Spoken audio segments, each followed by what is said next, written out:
Assalamualaikum warahmatullahi wabarakatuh. Selamat pagi dan selamat datang saya ucapkan kepada seluruh peserta yang telah hadir dan bergabung dalam Zoom ini. Puji syukur kehadirat Allah Subhanahu wa Ta'ala atas limpahan rahmat dan hidayahnya sehingga kita dapat berkumpul dalam acara Karir Talk dengan tema bekerja sebagai back-end developer dengan keadaan sehat walafiat. Salawat serta salam kita haturkan kepada junjungan Nabi Muhammad SAW. Semoga kita semua mendapat syafaatnya di hari kiamat nanti. Amin. Perkenankan, saya Pangestika Rona Leonsa sebagai moderator akan memandu acara pada hari ini. Saya juga mengucapkan selamat datang kepada Mas Alvin serta kepada Bapak Ibu dosen informatika yang telah menyempatkan hadir untuk mengikuti acara pada hari ini. Terkhususnya kepada Bu Dewi Pramudi Ismi yang telah mensupport acara ini. Oke, sesaat lagi kita akan berbincang dan belajar nih mengenai back-end developer dari seorang alumni Teknik Informatika. Beliau juga dari angkatan 14 dan sekarang menjabat sebagai lead back-end developer. Nah, kita akan kulik pengalaman beliau di bidangnya ya tentunya. Harapannya teman-teman nanti apabila mendengarkan dengan baik, teman-teman bisa belajar tentang back-end developer langsung dari pakarnya. Oke, kita sapa langsung ya pembicara kita. Halo Mas Alvin. Iya, halo, selamat siang ya, pagi menjelang siang. Ya, oke. Mas Alvin apa kabar? Alhamdulillah masih bisa bernapas. Oke. Mas Alvin lagi di mana nih? Di Jogja atau di mana? Ya, di Jogja. Udah ini sih, apa namanya, kerjanya udah di Jogja. Kantornya Oke. dekat kampus 4 sih. Oh, oke. Udah siap Mas Alvin untuk membagikan ilmunya ke teman-teman? Oke, silakan. Oke, silahkan Mas Alvin, saya persilahkan. Oke, terima kasih Mbak Rona ya. Ya. Sebelumnya, Assalamualaikum Ya, warahmatullahi wabarakatuh, teman-teman. Kita on cam lah, biar kita sama-sama tahu siapa aja nih yang join. Oke, kita mulai aja. Terus sambil share screen boleh ya? boleh Mas. Oke, pada teman-teman diminta untuk on cam ya.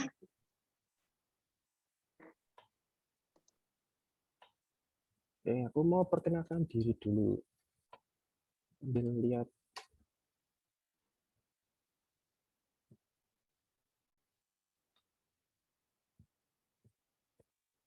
Nah, oke ya. Perkenalkan, nama saya Vinditya Saputra. Sekarang job jadi back-end lead-nya di kantor PT Info Solusi Terpadu. Jadi, lulusan informatika angkatan 2014 seperti yang tadi Mbak Rona sampaikan. Kalau saya sih lebih suka belajar hal baru ya. Terus kalau misalkan sekarang lagi seneng terkait ini DevOps. Apa itu DevOps? Mungkin beda divisi dengan backend sih.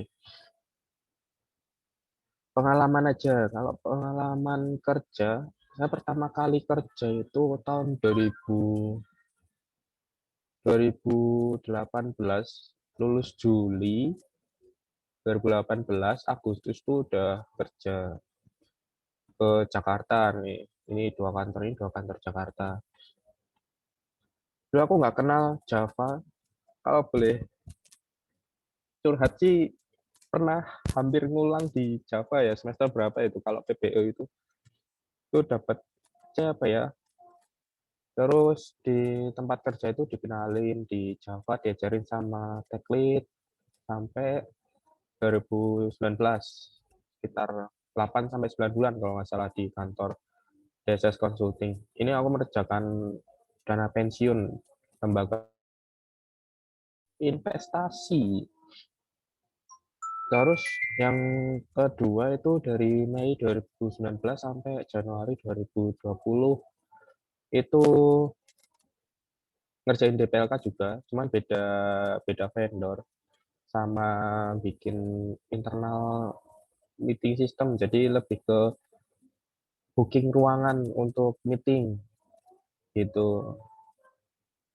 Terus yang sekarang itu untuk pengalaman sih jadi middle Java developer, cuman untuk jabatan sekarang lagi ngelit terkait ini sih, apa namanya, ngerjain web service-nya, back-end-nya CMB Automobile.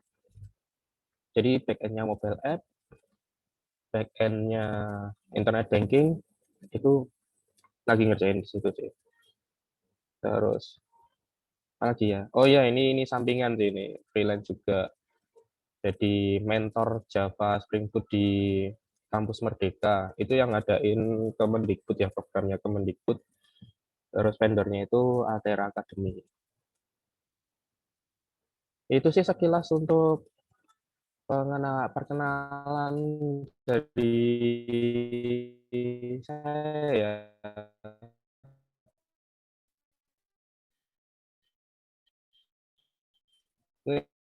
Ini kita langsung aja ke backend.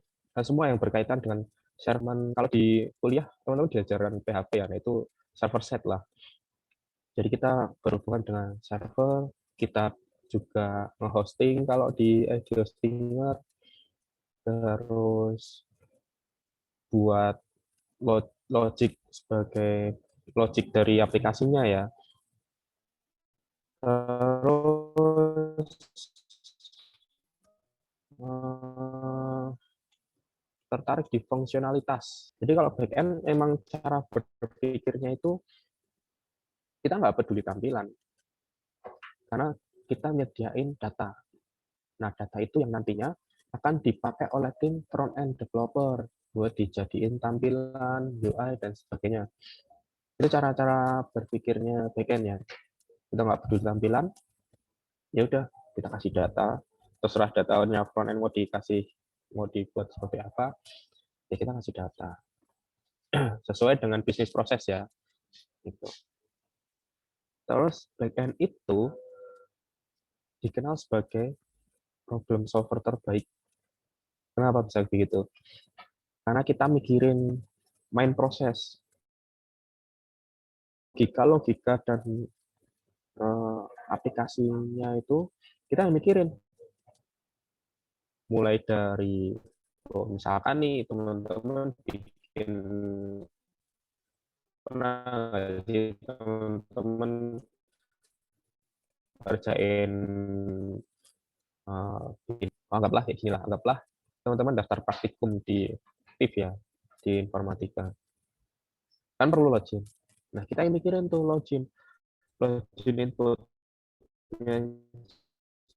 gimana, kemudian nanti setelah login kita kasih data apa, terus nanti kalau misalkan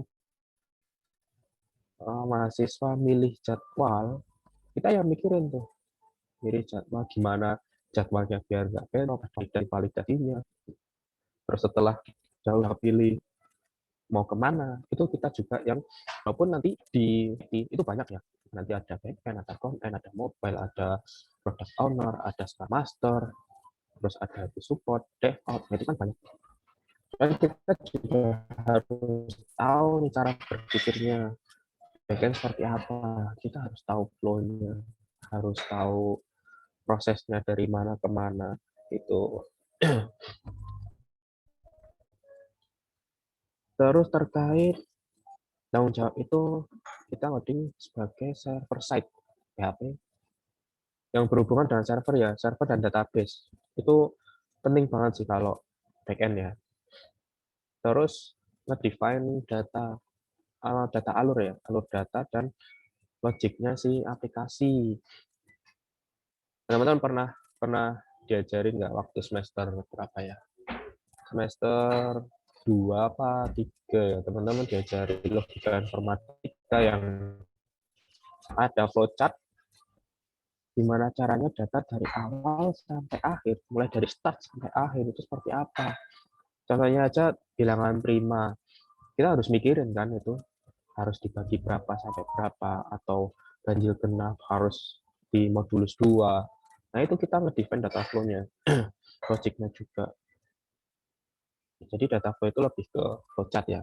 Kalau lebih lengkap lagi, teman-teman, kalau nggak salah di semester berapa ya, terkait kenal ini nggak sih, activity diagram.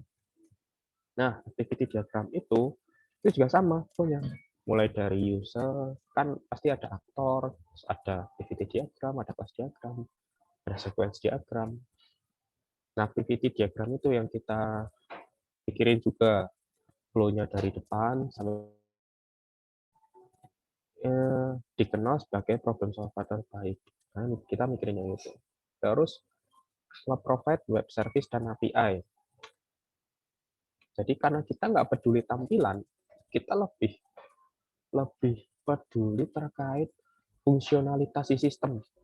Makanya kita kasih data bentuknya API atau web service. Banyak ya, web service itu bisa API bentuknya JSON, bisa XML, bisa GraphQL, dan lain sebagainya. Tapi yang sering dipakai adalah JSON, RESTful API. Nah itu, jadi kita nyediain data. Nanti sesuai sama front-end, biasanya ketika kita bahas ya, bahas terkait metadata atau data-data yang akan kita beri ke front-end itu juga harus dari front-end. Kita ada front-end yang kesepakatan istilahnya. Jadi front-end butuh apa, kita sediain. Front-end minta apa, kita sediain. Tapi kita juga harus ngebatasin juga dalam artian nggak semua mau kita kasih. Misalkan untuk contohnya kayak nama. Kita pas login kan ada dapat mungkin dapat nama, terus dapat profile picture. Nah, itu login di awal kita kasih. Nanti ketika mau nampilin di halaman profile, tinggal ngambil dari situ, kemudian tinggal nyimpen di chat biasanya. Biar prosesnya lebih cepat. Terus manage database. Pasti kita berhubungan dengan database kalau kita berpikir sebagai backend developer ya. Kita harus desain IRD. IRD teman-teman harusnya udah kenal ya. Kita harus kan ini kalau database itu akan berkaitan dengan data flow. Jadi perputaran data kemudian itu akan berhubungan dengan database. Apa yang kita simpan, apa yang kita proses, itu berhubungan dengan database. Jadi bebas database-nya mau pakai MySQL, mau Postgres, mau Oracle, mau itu sama aja. Cuma nanti ada beberapa tipe ya database, ada NoSQL, ada yang RDBMS. Ini bisa teman-teman pelajari lebih lanjut. Terus terkait application security, keamanan aplikasinya, contohnya login, itu juga termasuk keamanan. Meskipun nanti ada beberapa part keamanan lain yang akan dihandle oleh divisi lain. Biasanya developer operation itu yang ngurusin server juga. Cuman application security itu udah lebih ke sisi aplikasinya.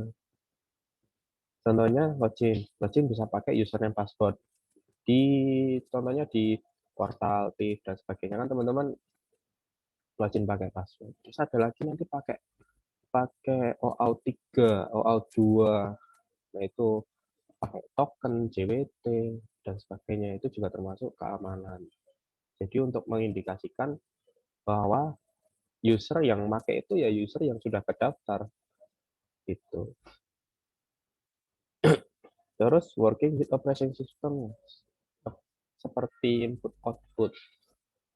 Ini juga iya. Kalau input output itu teman-teman kayak input mungkin download file. Download file kan dia input. Misalkan saya sebagai user bisa mengganti foto profile. Otomatis saya sebagai user harus ngupload gambar di dalam aplikasi, terus frontend akan ngirim gambarnya ke backend. Nah, backend itu akan nyimpen gambar di dalam server. Nah, nanti nama URL-nya si gambar tadi akan disimpan di database. Jadi, nggak memberatkan database. Kita pakai input-output agar database-nya lebih ringan. Karena kalau kita misalkan, bayangin aja file size gambar misalkan 5 MB, 7 MB. Teman langsung simpan di database berbentuk yang silop atau blob biasanya ya.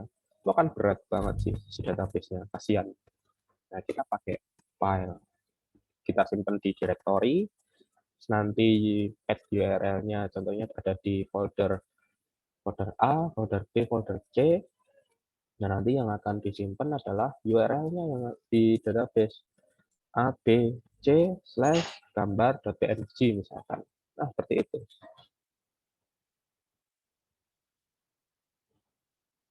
Terus next-nya yaitu terkait bahasa pemrograman yang dipakai. Ini banyak ya, untuk backend itu sangat banyak, tapi beberapa yang sering dipakai adalah PHP. Kalau PHP ini setahu saya tuh di Jogja masih banyak yang menerapkan PHP.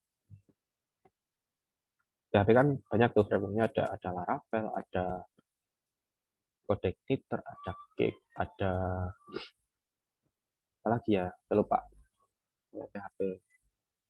Terus ada sisa biasanya di Jakarta sih yang Jakarta itu pakai .NET.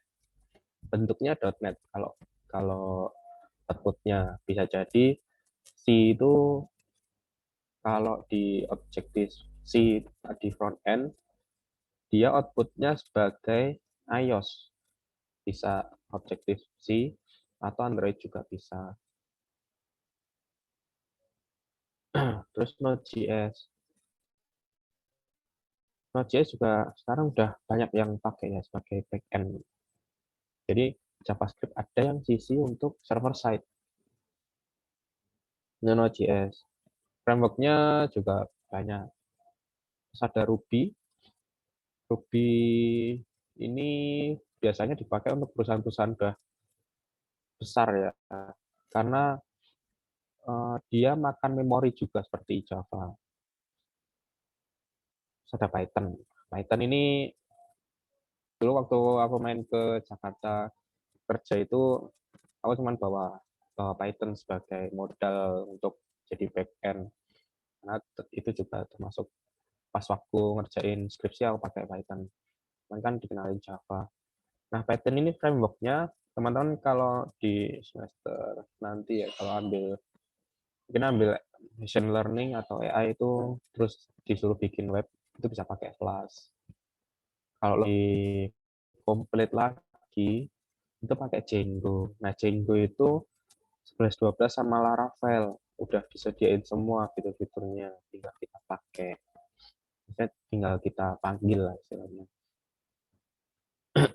Terus ada Battle, banyak sih framework-frameworknya.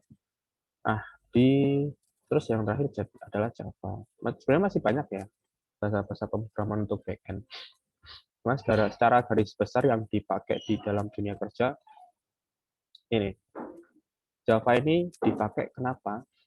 Karena Java ini udah lama, stabil, dan perusahaan-perusahaan besar itu milihnya Java daripada PHP atau daripada Python. Karena kan penggunaannya beda-beda ya. Kalau Python lebih ke kecepatan membaca data, kemudian runtime application.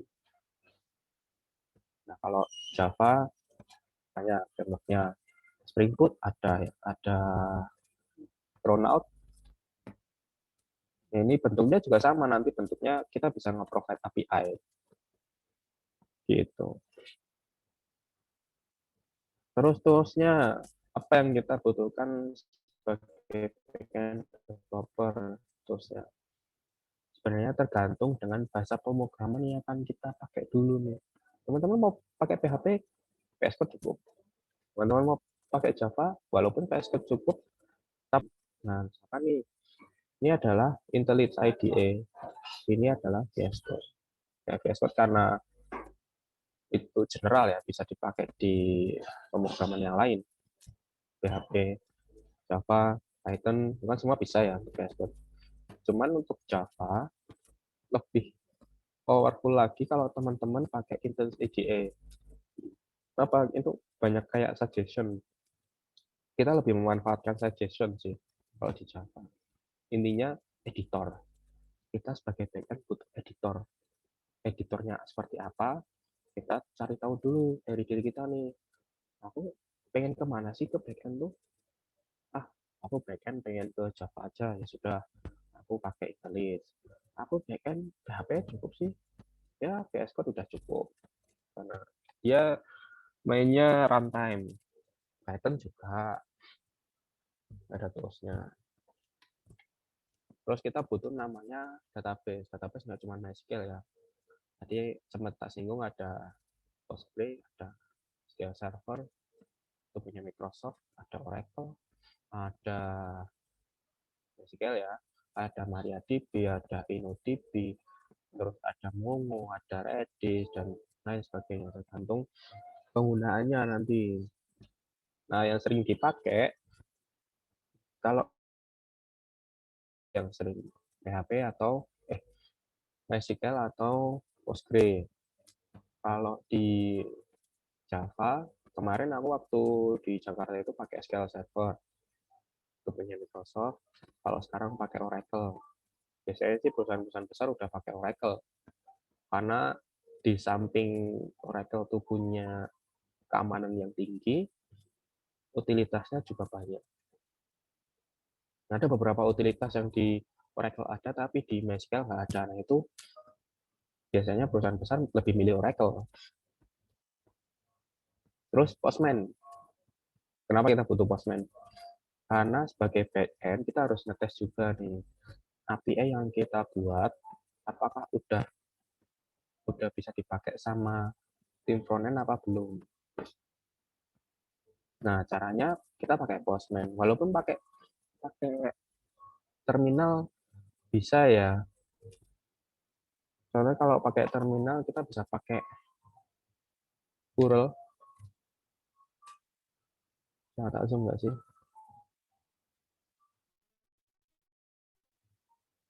Nah, bisa pakai curl ya misalnya. Nah, ini contohnya kalau pakai terminal. Cuman kan susah ya kalau pakai terminal, kita harus ngapal command line-nya. Kita pakai Postman. Nah, terus ada atau source code management SCM ya. Ini tuh kalau teman-teman tahu Google Drive yang ada terakhir di update kapan, nah itu, ini konsepnya mirip-mirip. Jadi source code yang kita buat, kita bisa tahu nih apa namanya, siapa yang ubah, kalau misalkan tim, terus apa aja yang kita ubah. Ini sebagai contoh aja untuk Git. Kalau Git itu kita biasanya pakai GitHub, bisa pakai GitLab, banyak. Contohnya nanti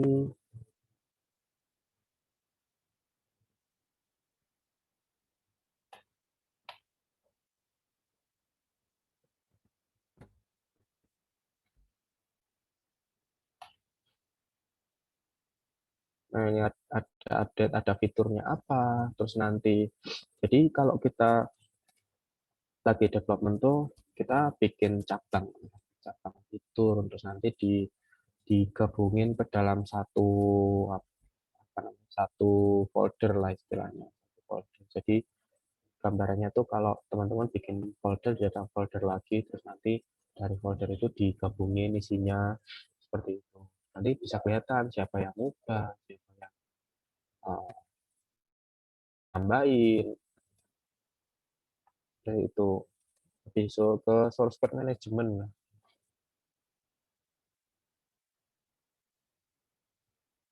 Terus ada Docker. Docker ini bilang ke kontainer ya.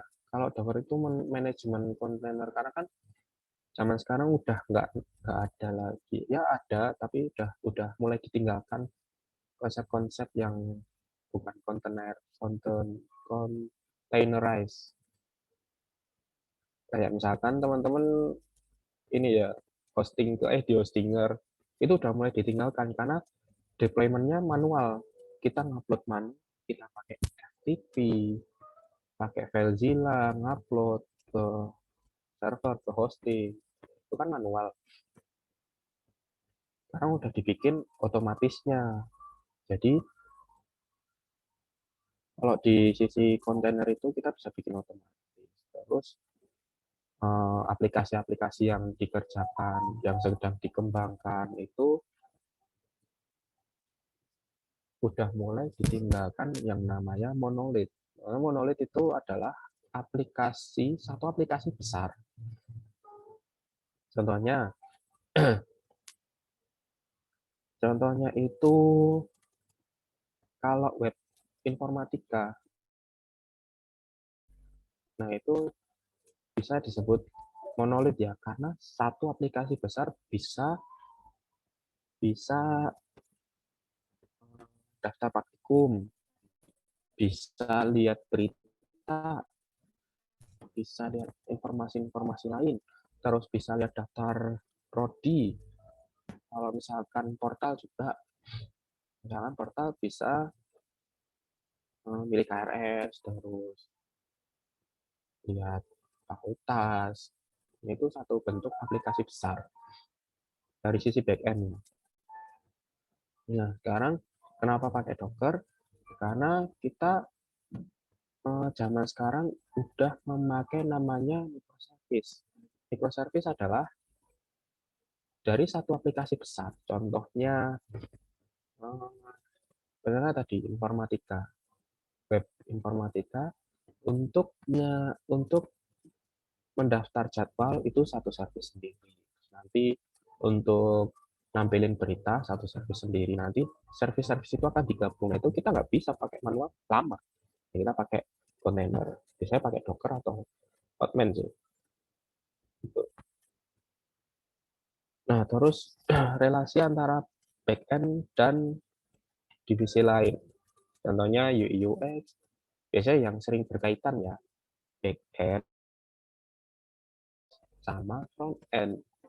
Kalau product owner lebih ke ini sih, biar nggak keluar scope biasanya.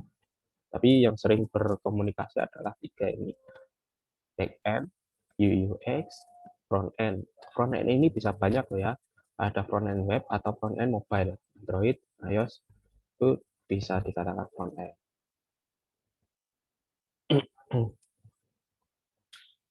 Contohnya ini, saya pengen, ini ada UI, ini yang ngedesain contohnya si tim UX. Desainnya kayak gini nih, dalam satu aplikasi. Ada inputan nama depan, nama belakang, nama pengguna, terus ada alamat email, sandi, konfirmasi, ada tombol juga, ada button, ada gambar. Ini dari UX. Terus, apa hubungannya sama front end sama back end? Nah, ketika kita udah dapat tampilan ini nih, kita kan pasti ngebahas ya, ada namanya brainstorming antara backend, UX atau sama front end. Kita bahas nih, dari inputan ini apa aja yang front end butuh? Front end butuh first name, front end butuh last name, front end butuh email, front end butuh sandi, butuh password ya, terus apalagi butuh nggak butuh yang lain. Nah, ini backend bisa nge-provide nggak balikannya? Contohnya, oke, front end butuh inputan, pakai inputan itu sebagai request. Karena kan konsep konsep backend kan kita nerima request dari front end, kita kasih respon ke front end.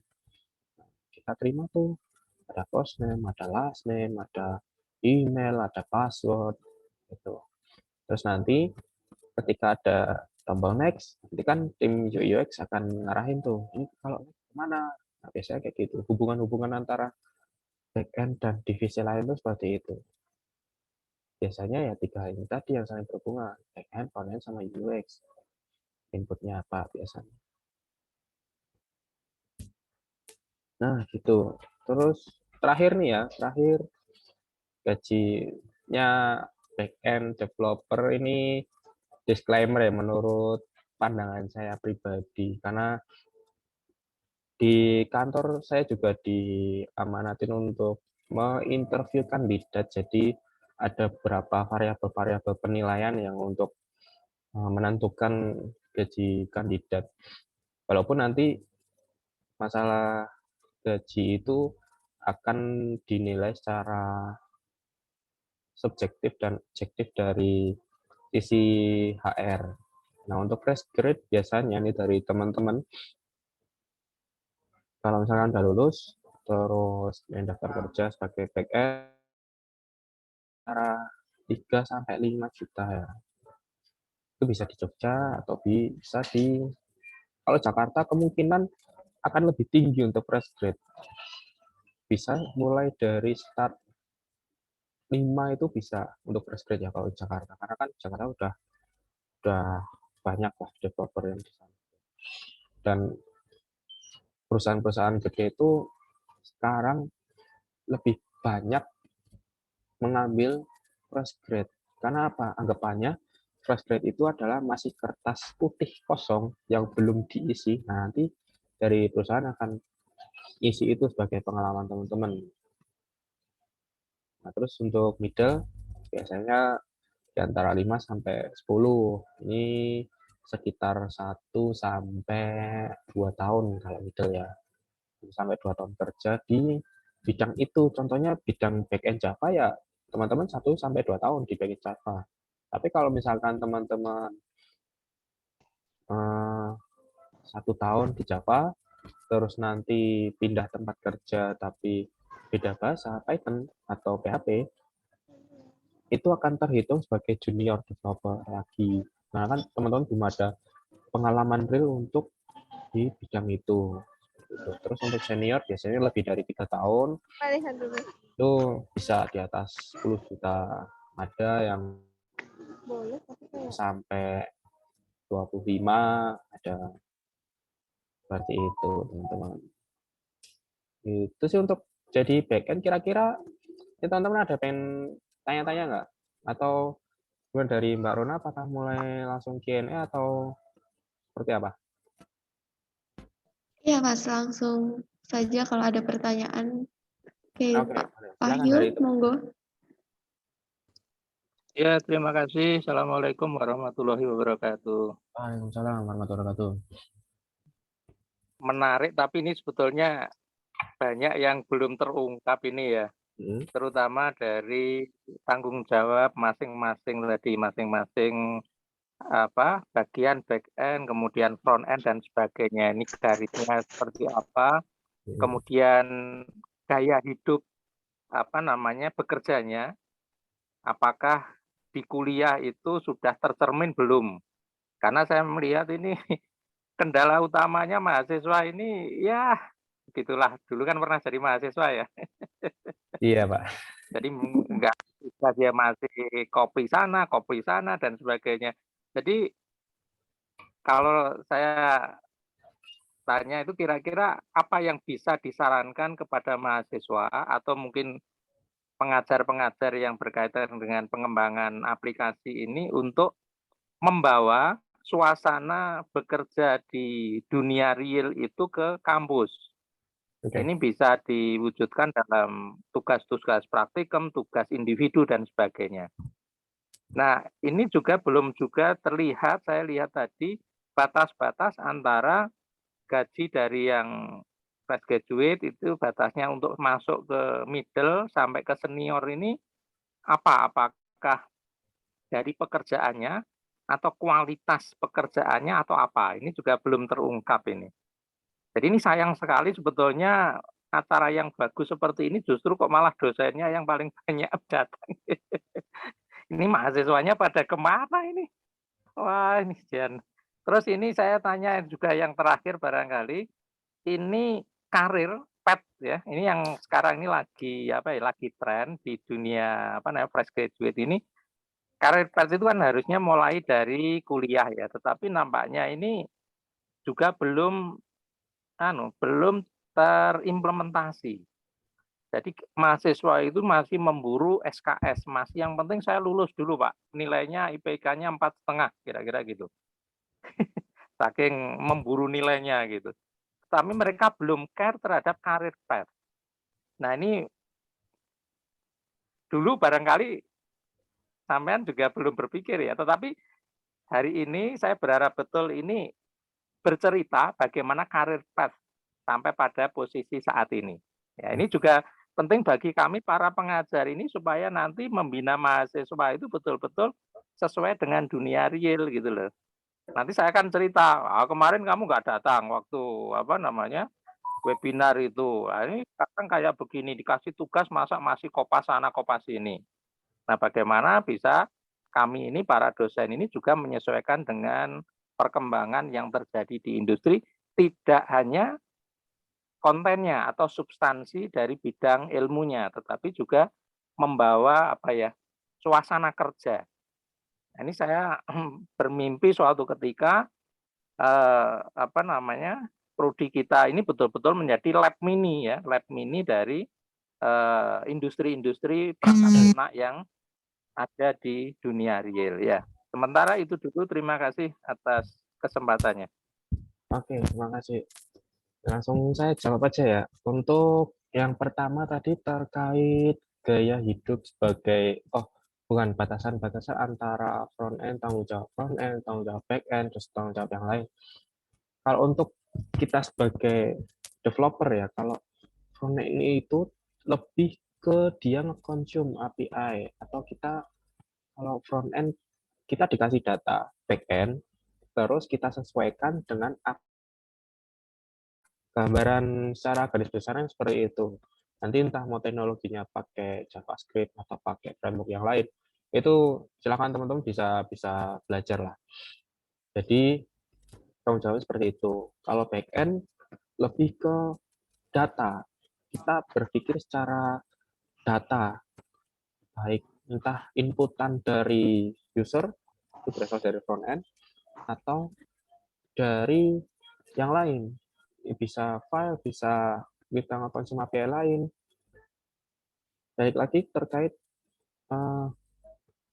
provide up web service. Jadi kita ngasih data untuk batasan-batasnya seperti itu. Jadi bisa dibedakan ya antara front end itu adalah menggunakan data yang dikasih back end agar disampaikan kepada user atau pengguna. Kalau back end kita yang ngasih data. Kemudian apa sih yang dibutuhkan perusahaan dan apa yang bisa diterapkan di kampus. Kemarin saya sempat berpikir seperti itu juga sih. Jadi yang dibutuhkan di perusahaan itu lebih ke tim manajemen. Karena kita kan pasti bekerja secara tim ya. Yang pertama tim manajemen sebenarnya di mata kuliah MTP itu udah mencakup sih. Cuman part yang masih perlu dikembangkan lagi. Contohnya lebih ke source code management. Jadi bisa nge-tracking kode kita biar lebih rapi lagi. Terus kemudian ke deployment dan sebagainya. Ini kemarin saya ngajar di kampus Merdeka juga seperti ini ya. Jadi yang dibutuhkan itu misalkan dari materi dasar, kemudian materi pemrograman web, bisa PHP, bisa ya bahasa yang lain, terus ada ditambahkan materi terkait CI/CD atau deployment ke cloud. Ini udah ada yang gratis juga, bisa pakai Heroku, itu gratis. Heroku ini lebih ke manajemen tim juga. Jadi kalau nggak salah kemarin sempat cerita juga sama Pak Ardiansyah. Jadi mungkin udah diimplementasi ya terkait pengenalan GitHub ini. Ini penting banget sih kalau menurut saya di source code management ini. Jadi teman-teman harapannya ketika kuliah mengerjakan tugas dan sebagainya, cobalah belajar didokumentasikan ke dalam Git atau source code management. Ini saya juga sering nulis-nulis dan sebagainya. Ini juga saya dokumentasikan ke GitHub, ke repository sendiri. Karena apa? Ini akan jadi dokumentasinya teman-teman. Ketika teman-teman lupa source code kita bisa buka lagi. Dan nggak bakal hilang kalau nggak kita lupa usernya ya. Nggak mungkin lah lupa. Nggak akan hilang. Jadi ini, dokumentasi itu penting ya. Terus dulu aku sempat di kuliah tuh sempat malas nulis ya. Waktu semester 2 itu diajarin sama Pak Wahyu untuk bikin dokumentasi, bikin blog dan sebagainya. Itu sebenarnya penting. Saya baru start mulai mulai nulis itu waktu kerja tahun 2019. Aku baru mulai nulis dokumentasi-dokumentasi buat belajar. Nah, ini penting juga karena kan di samping kita belajar coding, bikin sebuah produk atau aplikasi atau fungsi, itu kita juga belajar dokumentasiin caranya dari awal sampai akhir gimana, itu bisa. Nah, ini kemarin sempat nulis juga terkait apa namanya image processing, pakai Python, apapun lah teman-teman ketika belajar bahasa apapun atau metodologi apapun itu bisa didokumentasikan seperti itu. Nanti kalau teman-teman susah pakai Blogger karena dulu aku pakai pakai Blogger itu males karena susah. Tuh sekarang aku pakai Hugo namanya. Kalau Hugo ini dia tipenya lebih ke Markdown. Kalau teman-teman tahu Markdown itu di Jupyter Notebook itu ada Markdown, nah itu kayak gitu. Jadi dari kalau tak tunjukin dari bentuknya yang seperti cuman tulisan-tulisan pagar, ini Markdown namanya. Coba tak tunjukin ya. Itu kalau nulis lumayan. Jadi gampang lah.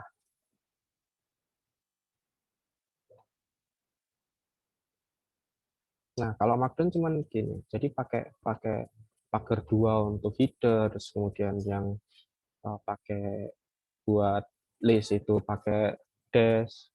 Itu jadi mudah kalau pakai itu. Mana aku nulis pakai itu. Jadi nggak susah lah. Deploy bisa pakai GitHub Static Page. Itu sih. Yang penting teman-teman branding diri yang pertama biar career path-nya ya nanti tak jelasin terkait career path. Branding diri dengan cara apa? Tulis atau dokumentasi, nyobain apapun lah, baca-baca misalkan baca baca contohnya kemarin itu aku bikin ini ya dulu waktu waktu tahun 2019 bikin apa namanya buat untuk nyari reference untuk skripsi ya. Ini aku kemarin sempat ambil data di beberapa perpustakaan. Jadi dulu di Facebook itu ada yang sharing terkait chatbot untuk nyari resep makanan berdasarkan kalimat sehari-hari. Nah, kemarin saya penasaran, terus coba gimana sih kalau misalkan aku bikin sebagai bot untuk nyari referensi judul skripsi, nah, kayak gitu. Pakai kalimat sehari-hari. Ternyata bisa diimplementasi, dan ketika udah implementasi, itu dokumentasikan. Jadi, biar dari satu sisi dokumentasi itu untuk branding diri, sisi lain adalah itu. Terus tipsnya juga ketika teman-teman belajar hal baru, ya selesaikan. Misalkan satu-satu. Jadi misalkan teman-teman dikasih tugas untuk bilangan faktorial. Ya udah bilangan faktorial teman-teman cari aja Ngoci. Kalau misalkan mau lihat referensi atau dokumentasi di tempat lain ada source-nya, ya teman-teman ketik aja biar teman-teman belajar mengingat secara bawah sadar ya. Dulu aku kuliah itu juga ya beberapa kali kopas, tapi sebelum kopas aku ketik dulu karena kan biar aku tahu gimana sih cara ngodingnya itu. Lama-lama kan hafal ya, tinggal merem gitu kali bisa. Nah itu branding diri ya teman-teman ya. Terus terkait career path. Career path itu akan mengikut berbanding lurus dengan pengalaman teman-teman nih. Jadi ketika teman-teman masuk lulus kuliah, belajar, terus intinya jangan sampai hanya lewat lah materi-materinya itu. Belajar, kemudian coba diimplementasikan, misalkan dapat bikin PHP, terus nanti ketika udah masuk kerja itu kan pasti fresh grade dulu. Mindset untuk fresh grade itu adalah aku nggak apa-apa digaji sekian, asalkan ilmu yang dari kantor itu aku bisa ambil semua. Ini dulu aku implementasi ini itu waktu aku ke Jakarta pertama kali. Jadi aku ke Jakarta tahun 2018 itu, aku berpikiran aku di Jakarta tahun atau 2 tahun, terus ilmu yang di Jakarta akan tak ke Jogja. Ya aku ambil aja semua ilmu di Jakarta dan kurun waktu segitu di 2 kantor. Nah, ambil, kalau misalkan dapat biasanya sih kalau fresh grad itu ketika kerja kan udah disediain tuh proyek, kita tinggal nerusin ya. Kita belajar, dikasih waktu sekitar seminggu 2 minggu untuk adaptasi dengan lingkungan baru, kemudian dikasih tas, kita kerjain, kalau bingung tanya, terus kita lihat tuh struktur code-nya seperti apa, kita pelajari, terus nanti kita coba bikin baru, biar tahu gimana sih cara bikin. Dari situ akan teman-teman berbanding lurus dengan jam terbang juga. Jadi namanya kerja itu juga kita sebenarnya juga belajar hal baru. Banyak sih di kantor-kantor pasti akan nemu hal yang baru. Kecuali nanti kalau udah benar-benar start ya teman-teman bisa pindah, bisa cari tempat kerja lain. Nah, biasanya dari situ misalkan udah ada pengalaman di kantor pertama, udah dapat apa aja, ngembangin apa, terus nanti pindah ke kantor baru, memang bisa sampaikan. Gaji kemarin saya sekian, terus ditanya mau berapa gitu kan. Ya, nanti bisa nego sama tim HR. Itu sih dari mulai tanggung jawab, terus branding diri, terus gaya hidup sebagai developer, karena kita sebagai tim ya. Jadi kita nggak boleh egois. Kalau nggak jelas tanyakan, kalau udah jelas ya tinggal kerjain. Ya, udah. Terus sama karir path. Kalau misalkan biasanya kalau karir path ini dari junior ke middle itu akan dinilai per tahun biasanya dari suatu kantor. Dan, terus dinilai, oh ini kualitasnya bagus nih. Dia cepat adaptasi, kemudian problem solver yang cepat, attitude-nya bagus, itu akan nilai plus juga dari teman-teman untuk naik tingkat. Bahkan ada yang kemarin itu nggak sampai 1 tahun udah diangkat jadi middle karena kemampuan dia adaptasi, kemampuan dia sebagai backend developer itu udah berkembang pesat, itu bisa terjadi.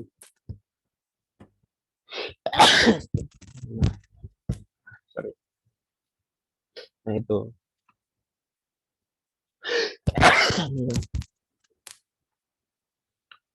Oke, terus dari middle ke senior itu akan jadi penilaian kantor juga. Ininya dari junior atau fresh grade sampai ke senior itu juga yang pertama adalah pengalaman tahun sama dari penilaian kantor, karena kan tiap kantor pasti beda-beda cara menilai. Cuman ketika kita udah di kantor ini udah naik ke middle, ketika ke kantor yang lain, kita udah dianggap itu. Bisa jadi nanti tahun depan kita udah dianggap jadi senior. Nah, tanggung jawab. Nah, kalau junior ya kita sebagai junior developer kita ngikut dulu, ikut dari leader, kita disuruh apa, terus ya kita best effort biasanya. Nanti kan bisa dilirik sama manager ya.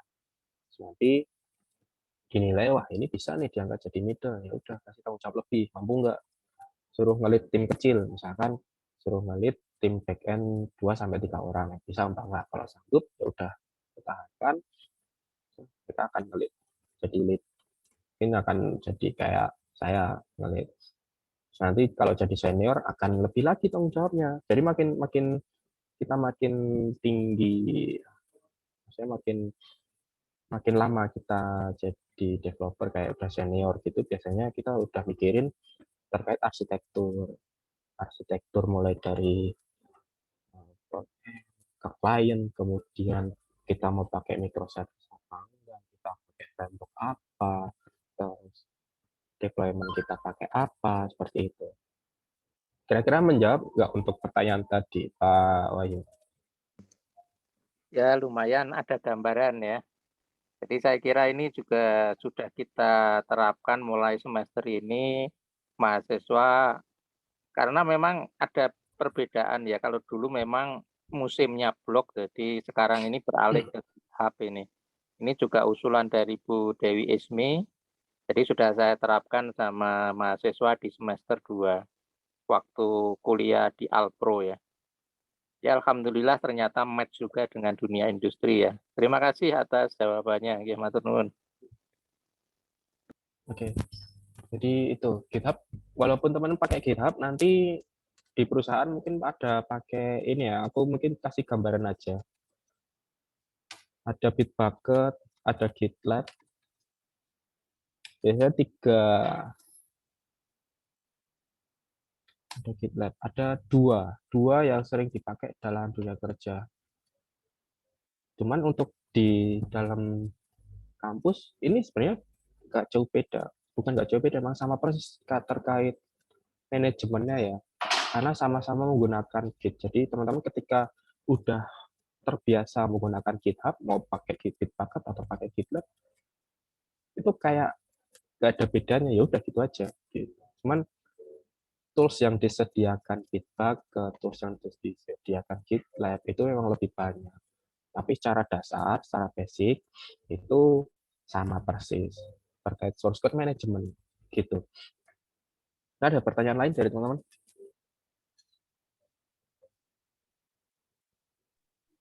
Boleh dong saya tanya. Saya ya Mbak ya. Oke, ini sambil memancing mahasiswa yang lain untuk bertanya ya. Terima kasih Pak Wahyu sudah memulai membuka diskusi yang menarik. Saya ingin tanya sih sama Alvin, sebenarnya mungkin pertanyaan saya lebih memancing aja supaya mahasiswa juga dapat gambaran. Kalau berdasarkan pengalaman saya kan dunia industri itu apa yang kita kerjakan di sana itu jauh lebih kompleks sebenarnya dari apa yang biasa kita lakukan di kampus untuk latihan atau tugas-tugas gitu. Karena kan kalau di industri kan itu benar-benar nanti produk jadi gitu. Dan suatu produk yang komersil, produk jadi itu udah pasti kompleks biasanya. Nah, dulu awal-awal back-end developer gitu, Alvin merasa kaget nggak dengan kompleksitas yang harus dihadapi?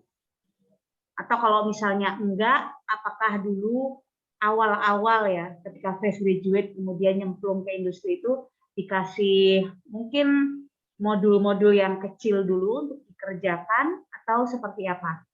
Atau menurut Alvin strateginya gimana? Biar misalnya nanti ya, misalnya mahasiswa sekarang belum kebayang sih sebenarnya di industri itu sekompleks apa atau serumit apa bisnis logiknya gitu misalnya. Kalau dibandingkan dengan tugas-tugas di kampus, udah pasti kan nggak sesimpel itu gitu, nggak sesimpel tugas-tugas yang kita kerjakan di kampus. Nah, strateginya gimana sih supaya nanti bisa istilahnya apa ya, bisa apa ya, bisa lebih cepat untuk bisa memanage gitu sebagai back-end developer ya, terutama kan ini back-end itu kan server application, ini udah pasti complicated sekali hubungannya dengan data, kemudian mungkin juga reliability pasti harus ya, karena kan masa dikit-dikit servernya hang atau dikit-dikit servernya down kan nggak mungkin. Jadi ada macam-macam hal yang harus diperhatikan gitu di server application. Nah, itu menurut Alvin gimana? Oke. Yang pertama teman-teman harus tahu dulu nih, di dunia IT itu banyak divisi. Divisi developer paling inti itu ada front end, ada back end, ada DevOps. Ini tiga unsur inti. Yang ngurusin server, yang ngurusin payload server, kemudian yang nge-maintain server biar nggak down ketika ada down itu adalah sisi DevOps. DevOps ini adalah yang menjembatani antara developer dengan operation. Operation itu yang ngoperasiin, kalau teman-teman itu tahu terkait ini orang infra. Kalau di Biskom mungkin kayak bapak-bapak Biskom yang ngurusin servernya portal, kalau teman-teman lagi banjirin data, tahu-tahu ada kucing muncul itu, nah itu adalah tim infra. Nah, tim infra ini sekarang berpindah jadi DevOps karena udah banyak tools automation dari DevOps yang menjembatani antara developer baik back-end ataupun front-end ke sisi server atau deployment. Itu yang pertama. Jadi beda ya, tiga unsur ini beda. Nah, kalau dari back-end itu ya kita tinggal ngoding, di push ke GitHub, selesai. Kita nggak ngapain-ngapain lagi karena udah di-handle sama tim DevOps. Itu kalau posisinya udah ada DevOps, teman-teman kerja di startup mungkin akan nemuin ya, udah ada nemuin tim DevOps, atau di PT-PT yang lain yang udah gede, contohnya di Tokped, itu pasti punya divisi-divisi kayak gitu.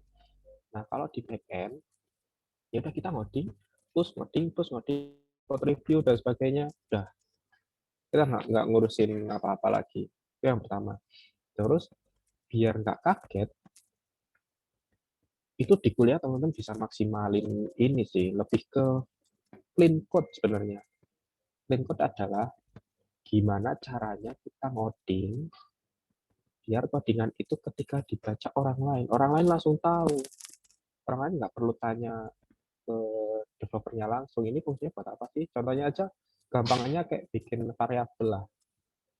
Ya, teman-teman mulai hindari bikin variabel ABC lah ya. Jadi misalkan bikin variabel, contohnya boolean is active. Nah, itu untuk menandakan kalau si boolean ini tuh digunakan untuk mengindikasikan apakah user itu aktif atau enggak. Itu yang pertama, clean code biar bisa dibaca. Kemudian ini ngoding sih. Sebenarnya berlatih ngoding aja, contohnya teman-teman dapat tugas apa ya kerjain sendiri, jangan asal langsung nyontek dan sebagainya. Ya nyontek boleh lah, tapi cobalah ketik sendiri dulu, karena kan itu akan melatih alam bawah sadar biar kita terbiasa untuk ngoding. Tertarik materi apa, ngoding. Bikin penyewaan lapangan futsal, bikin NTP, ya kita belajar ngoding. Walaupun dikit-dikit ya belajar aja ngoding. Terus nanti biasanya ketika teman-teman baru masuk ke dunia kerja, teman-teman akan ditawarin, bukan ditawarin sih, dikasih waktu untuk adaptasi. Adaptasinya seperti apa? Teman-teman bisa dikasih dokumentasi, kemudian modul berkaitan. Modul itu lebih ke bahan bacaan ya. Kemarin waktu aku masuk ke dunia kerja itu kan aku nggak tahu Java ya. Bukan nggak tahu, ya tahu cuman basicnya itu apa namanya? Basicnya itu Python, Python basicnya itu lebih ke desktop, CLI lah, layar hitam seperti ini. Terus running-nya juga apa namanya? Java, Jar, apa itu tahunnya cuma kayak gitu karena aku hampir ngulang sih. Cuman ketika masuk dunia kerja, aku tahu dasar-dasarnya. Yang jelas, teman-teman harus pahami nih, setiap bahasa pemrograman itu yang pertama pasti punya assign variable, terus cabangan pasti punya ulangan, looping, ada for, while, while, for each, terus function. Pasti ada empat unsur ini. Nah, teman-teman harus istilahnya udah familiar dengan kondisi 4 ini, walaupun nanti ketika beda bahasa pemrograman ya bayangin aja kayak C jadi C out, terus nanti kalau dari C++ ke PHP jadi echo, kalau di Python jadi print, Java jadi sistem print learn, sama semua pasti sama, assign variabel dan sebagainya. Nah itu dasarnya udah ngerti dulu nih. Setelah itu nanti kan dikasih modul, bahan bacaan, terus contoh dokumentasi, itu teman-teman mulai kerjain, mulai bikin aplikasi. Biasanya kalau di kantorku itu dikasih modul, terus disuruh pelajarin dari mulai Git sampai bikin aplikasi, sampai bikin API. Itu dikasih. Nanti setelah adaptasi itu, nanti akan mulai masuk ke project. Kalau dulu aku cara biar aku cepat beradaptasi, aku langsung ke manager. Aku langsung dimasukin project biar sekalian belajar. Karena karena kan tiap orang beda-beda ya. Mungkin cara aku akan seperti itu. Belajar terlebih dahulu, mulai dari A, B, C, D, E, dan sebagainya. Nanti ketika masuk project dikasih biasanya task yang kecil dulu, misalkan dikasih bug. Tapi udah didetailin tuh, bugnya seperti ini, cara memproduksi bugnya itu, cara nemuin bugnya kayak gini, solusinya seperti ini, kamu harus gini, itu udah dikasih sama leader, teman tinggal ngerjain. Nanti mulai dari bug biasanya langsung masuk ke fitur. Nah fitur itu nggak serta merta langsung fitur semua full, jadi enggak, biasanya dipecah-pecah lagi dalam satu fitur itu, dipecah lagi mulai dari part yang terkecil. Misalkan untuk fitur ini dikasih tugas untuk nambahin kondisi pengecekan apakah user sedang login atau enggak, kayak gitu, jangan nambahin gitu. Jadi nggak terlalu kaget sih jadinya, karena kalau dibilang kompleks sekarang kan udah banyak peluang di dalam. Jadi saya rasa udah nggak sekompleks dulu waktu awal-awal belum ada microservice nih. Masih monolit iya berat karena kompleks, kita harus ngurusin server. Sekarang udah kita sama tim. Jadi kita sebagai backend ya kita akan nanti kan lama-lama teman-teman akan berpikir mau makin ke sini makin dia akan berpikir mulai dari nol nih, kayak bikin satu fitur aplikasi, bikin flow. Tapi untuk fresh grade biasanya akan dibimbing sama tech lead. Dia tahu, oh kamu harus nambahin fitur ini, caranya seperti ini, seperti ini, kamu tinggal ngerti. Nanti ketika udah ngerti, di-push ke GitHub atau Git, nanti di-review sama tech lead.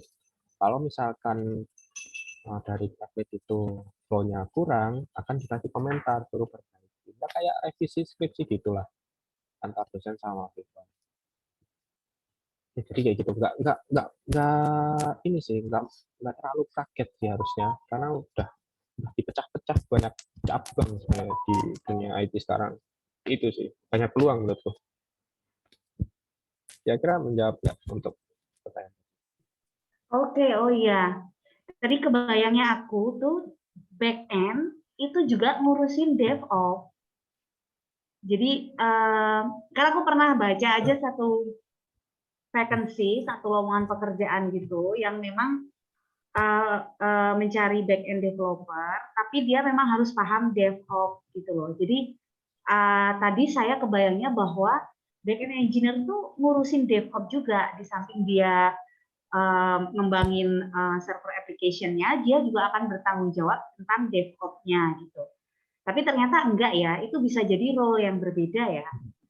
Oke. Ya, betul. Cuman untuk back end belajar DevOps juga itu malah jadi nilai plus buat teman-teman. Apa aja juga sekarang lagi senang belajar terkait DevOps, mulai dari CI/CD, sampai GitHub Action. Ini kan sebenarnya tools dari DevOps ya. Cuman aku juga belajar karena untuk DevOps sekarang itu benar-benar menurutku sangat menarik untuk dipelajari meskipun aku sebagai backend developer. Itu sih. Jadi misalkan kalau ditanya sama orang lain bahas terkait DevOps, kita bisa ikut ngasih pendapat gitu. Itu nilai plus gitu. Cuman dalam kondisi dunia kerja yang real untuk DevOps itu udah ada divisinya sendiri. Ya kan ya kita tinggal ngoding itu sudah, kita nggak perlu mikirin server dan sebagainya. Itu ada pertanyaan lain nggak teman-teman yang lain? Ayo yang mahasiswa tanya dong. Masa yang tanya dosen-dosen? Ini harusnya yang lebih bersemangat mahasiswa untuk bertanya.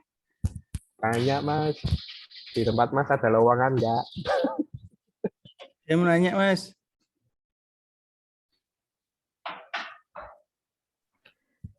Lowongan kerja sampingan kalau buat Pak Nuril itu. Saya mau nanya Mas Alvin. Iya, silakan, Mas. Gini Mas, terkait karir. Kita sebagai mahasiswa atau fresh graduate itu gimana sih caranya milih calon company yang benar? Maksudnya yang benar itu yang bisa menunjang skill kita nanti. Terus agar menghindari frustasi gitu Mas. Kan kita lihat banyak banget kan company-company sekarang yang nyari programmer sebagai back end gitu. Nah, gimana sih tipsnya nyari kantor yang cocok buat kita itu? Itu sih Mas. Untuk fresh grade ya, itu sebenarnya itu mindset yang kurang pas ya, karena ya kita sebagai fresh grade kita belum punya pengalaman. Ya sebenarnya kita kerja dimanapun aja dulu, tapi yang jelas jangan sampai kontrak. Kamu dulu sampai sekarang sih paling menghindari kontrak, karena kalau misalkan kita udah stres nggak bisa berkembang secara langsung, karena harus kontrak habis. Kalau misalkan kontrak sebelum kontrak habis ya kita kasih denda, kita harus bayar denda. Oh nyari yang bukan kontrak dari kerja, yang penting kerja pun bisa kontrak. Jadi kan kalau nggak kontrak itu teman-teman akan diuji coba selama 3 bulan. Nanti dari 3 bulan itu akan direview apakah teman-teman itu pantas nggak untuk diangkat sebagai karyawan tetap atau kira-kira masih belum pantas akan diperpanjang jadi 6 bulan, misalnya per 3 bulan, biasanya maksimal 6 bulan.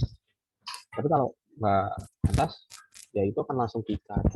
Cuman harapannya teman-teman bisa adaptasi, pertama adaptasi dulu sih, teman bisa adaptasi, bisa ngembangin skillnya teman-teman. Pasti akan dari kamu ya, pasti akan langsung diangkat sebagai karyawan tetap. Tapi kalau udah teman-teman lanjutin aja. Kalau misalkan dikira nggak bisa berkembang, ya resign nggak apa-apa. Tapi kalau masih bisa berkembang, biasanya aku sampai setahun 2 tahun gitu nggak masalah. Bahkan sekarang aku udah hampir mau 3 tahun di kantor ini, karena aku masih bisa ngembangin skill. Jadi untuk mindsetnya itu lebih ke kerja apapun sebagai back end, yang penting aku bisa belajar dulu di dunia kerja seperti apa, lingkungannya seperti apa. Ini kan udah kenal tuh, udah ternyata dunia kerja kayak gini aja. Berarti nanti kedepannya kalau misalkan di tempat kerja akan terbiasa hal yang kayak gitu. Baru nanti nyari PT yang sesuai impiannya teman-teman gitu. Jadi misalnya ya walaupun dibilang betul aja ya nggak masalah, karena kita perlu belajar juga. Nanti ya, teman-teman akan mencapai fase di mana teman-teman udah malas pindah-pindah kerja lagi.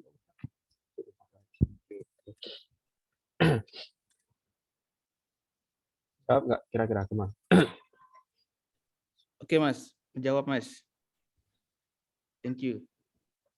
Yang lain lah, ayo mahasiswa nih, tanya coba Mas, tanya lowongan backend di kantor Mas ada apa enggak? Mas Alvin, saya mau nanya. Iya. Oke. Silakan. Perkenalkan nama saya Eko, angkatan 2018 ya, sekarang sudah semester 8. Nah, pertama saya mau minta saran, yang kedua saya mau nanya terkait karir pet tadi. Nah, yang pertama saran ini terkait GitHub, Mas. Jadi saya kan punya tim gitu. Nah, di GitHub ini kemarin saya cek-cek gitu. Untuk memprotek main branch-nya, itu kita harus upgrade GitHub-nya yang ke berbayar. Nah, dari Mas ada saran nggak terkait itu? Supaya main kita lebih aman. Main branch. Itu. Ya, main branch. Supaya tidak bisa sembarang orang buat nge-push ke situ gitu. Nah, oke. Kemudian terkait karir pet. Saya kan udah belajar tentang apa nih? Software developer gitu ya, semenjak 2020 gitu. Udah jadi freelance. Tapi freelance-nya cuman ada project saya kerjain, gitu. Nah, kalau di company saya cuman sekitar 4 bulanan lah, 4 bulanan. Nah, kira-kira nanti setelah saya lulus, itu level saya apakah sebagai fresh graduate atau udah masuk ke middle gitu. Kalau dari segi pemahaman tentang pattern, ya itu udah biasa lah gitu, kayak gitu. Nah itu Mas, makasih. Oke, untuk yang pertama terkait kita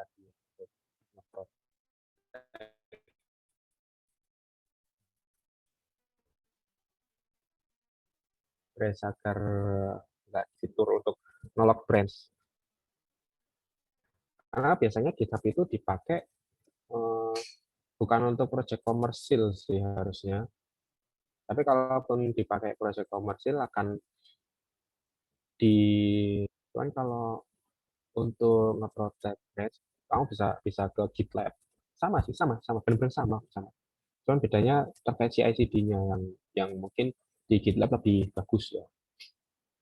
Itu bisa pakai GitLab untuk branching. Nah, itu teman-teman bisa belajar.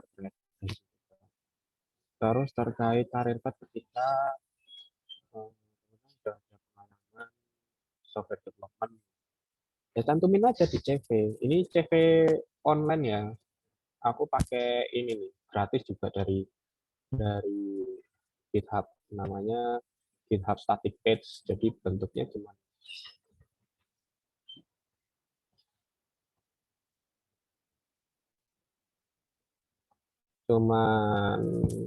HTML, biasa isinya. Ini HTML. Tapi karena udah tak arahin ke domain jadi pakai .com. Ini sebenarnya pinapi.io ini juga sama. Jadi bisa membuat branding diri sendiri dulu, pengalaman apa aja yang teman-teman punya, project apa aja yang teman-teman kerjain, bisa tahu di sini. Jadi ketika nanti dimintain untuk ngirim CV, teman bisa kasih nanti untuk di dunia kerja akan karena teman-teman belum ada pengalaman kerja yang real seperti apa. Mungkin kalau ada software development akan dianggapnya sebagai freelance karena belum full time. Hitungnya untuk mereka lebih ke full time kerja di bidang itu. Gitu. Jawab kira-kira?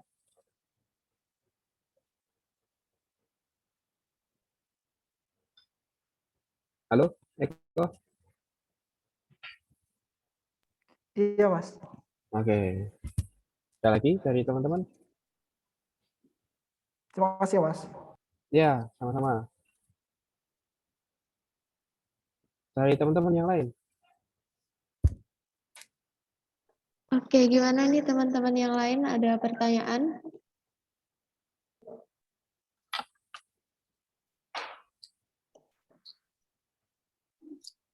Oke, saya pancing lagi deh. Vin, Ya. back end kebanyakan cowok ya, Vin ya? Aku jarang sih ngelihat back end role itu diisi sama cewek. Oke. Kalau front end banyak. Tapi kalau back end itu kayak jarang gitu. Ya, backend. Is that true atau itu cuman ya Bu Ismi aja yang nggak tahu gitu? Oke, kalau di kantorku backend itu kayak SNK di timku sih. Tapi kalau teman-teman kenal ini enggak? Kenal namanya Indah Sawitri Ramonasari angkatan 2015. Itu kelas C kalau nggak salah. Iya, iya, ya. Aku familiar dengan namanya. Itu backend cewek yang menurutku udah GG, itu udah sempat kerja bareng sama aku juga kan. Aku lihat potensi dia juga bagus, udah bagus sih. Terus kemarin malah dia sekarang lagi ini Java iya, dia ngerjain backend Node.js juga iya. Jadi sebenarnya nggak menutup kemungkinan untuk perempuan jadi backend. Perempuan jadi backend sih memang bagus. Walaupun memang kebanyakan cowok ya, tapi cewek jadi backend. Oh kemarin aku sempat interview kandidat backend cewek. Aku tes teknikal lebih ke dasar ya, looping terus percabangan kayak gitu, dia bisa ngerjain itu. Juga peluang bagi teman-teman cewek, cuma sebagian besar cewek itu akan beralih ke front end karena mungkin udah kebayang, aduh di back end itu ribet mikirin flow data dan sebagainya, pusing. Front end tinggal ngambilin data. Justru karena di front end, menurutku di front end lebih ke imajinasi, gimana bikin tampilan terus resolusi. Aku sendiri udah pusing ini kalau mikirin animasi dan sebagainya, mikirin data ya 11-12 lah pemikiran kayak gitu. Kita sebagai backend pusing mikirin UI, front end juga pusing mikirin logic itu. Tapi itu bisa teman-teman pelajarin lebih lanjut ketika teman-teman tertarik di bidang backend, ya pahami benar-benar konsep dasar ngoding, bukan konsep dasar PHP, konsep dasar Java, tapi ngoding secara garis besar yang ada unsur utama, assignment, looping, percabangan, function, mungkin tambah OOP ya gitu. Jadi benar adanya di backend kebanyakan cowok, tapi harusnya di Tokopedia udah banyak backend ya, backend cewek. Karena itu sering baca-baca di LinkedIn juga ada teman-teman yang posting udah keterima sebagai backend, terus di Traveloka itu udah banyak gitu.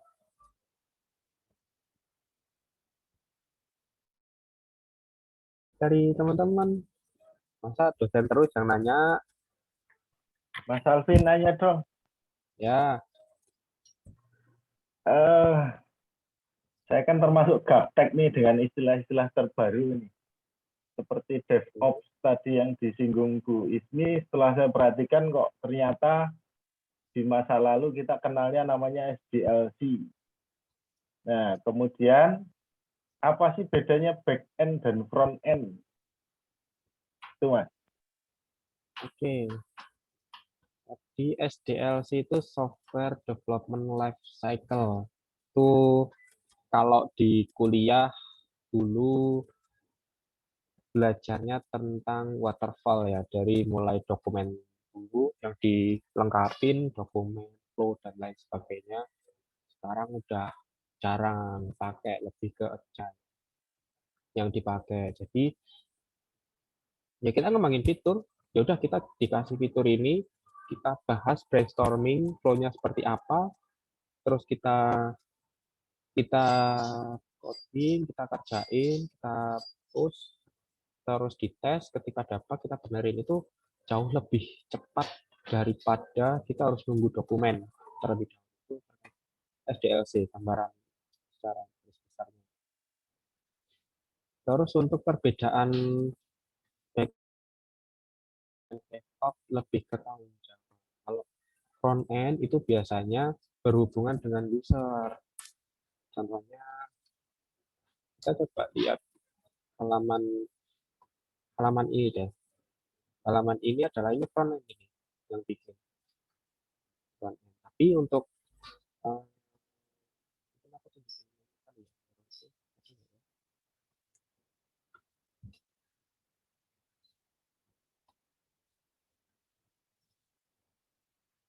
kalau backend itu nge-provide aplikasi API. Jadi kita ngasih data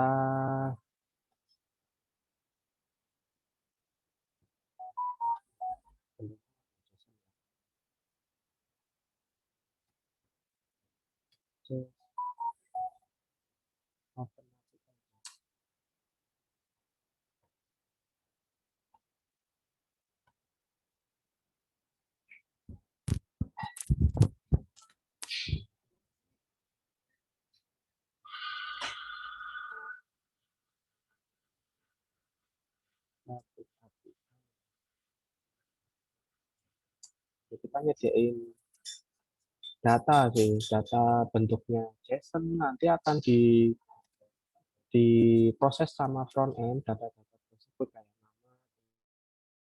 Ini proses front end yang ngatur, tapi data-data seperti ini disediain sama tim back end.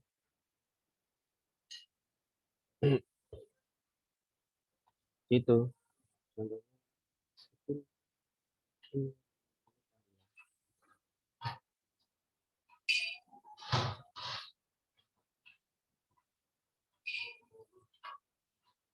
Nah, ini data nih bentuknya.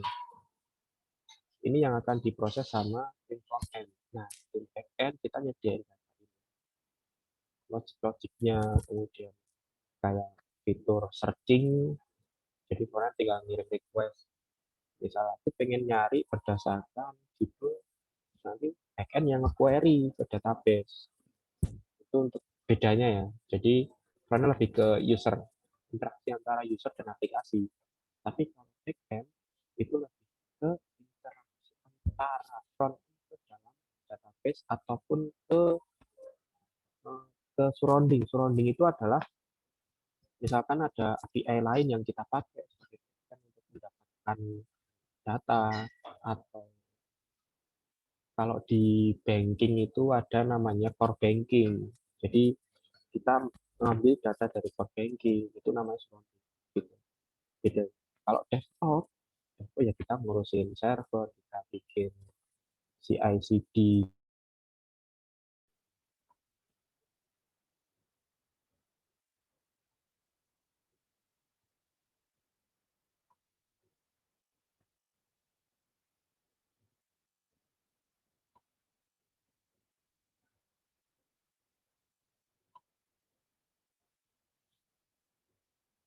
Nah, contohnya ini ranah DevOps. Jadi mulai ketika ada push dari back-end, contohnya atau front-end, dari developer ke branch development atau branch man atau branch master dan sebagainya, akan melakukan secara otomatis. Nah, sisi dev-nya kan bikin otomatisnya ini, mulai dari unit test, kemudian nge-build aplikasi, terus kemudian deploy ke server, itu adalah dari tim DevOps. Dan DevOps itu juga ngoding sebenarnya, tapi ngodingnya bukan ngoding aplikasi, tapi lebih ke ngoding automation.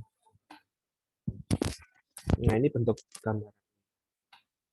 Ini ada pertama dia ngerates, mulai ngerates itu menjalankan, dia ngambil JDK, kemudian ngerangin unit test, terus dibikin image, terus nge-build aplikasi, setelah nge-build terus deploy mulai dari full latest image, terus bikin kontainer dan sebagainya. Ini DevOps yang buat.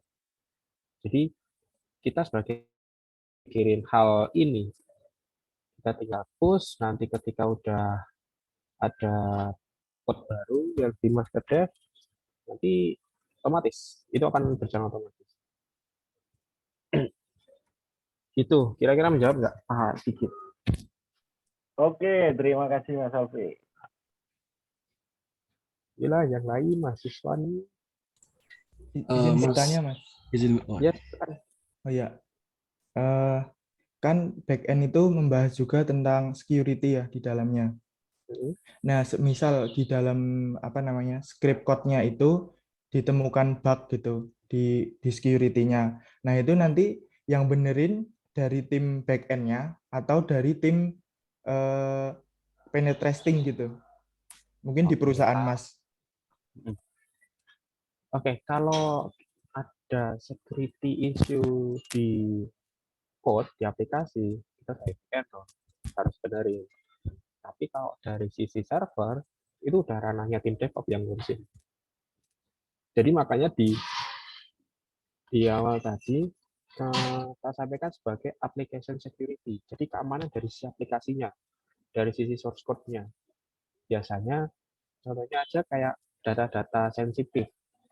Itu data-data sensitif seperti nama, kemudian umur, atau itu kalau nggak di-encrypt, pasti akan kena security issue dari tim pentest. Dari tim pentest itu akan menyampaikan, ini harus di-encrypt datanya, biar nggak kena hijacking atau apa. Nah, kita harus benar, kita harus pakai enkripsi buat encrypt data. Terus nanti kayak gitu. Jadi nanti misalkan nih, contohnya,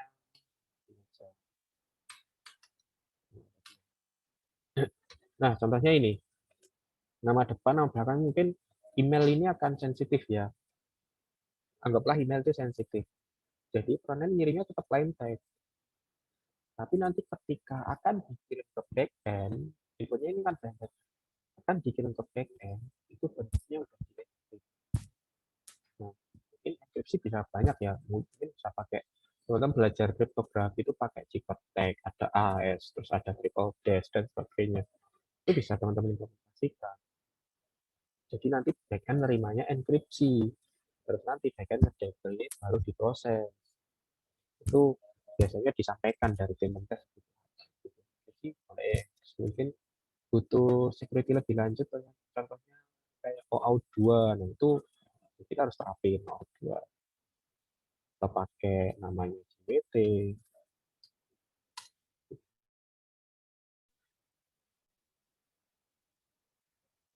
Mungkin itu mungkin kira-kira ada gambaran. Mas, terima kasih. Oke, silakan tadi yang mau nanya lagi. Izin bertanya, Mas.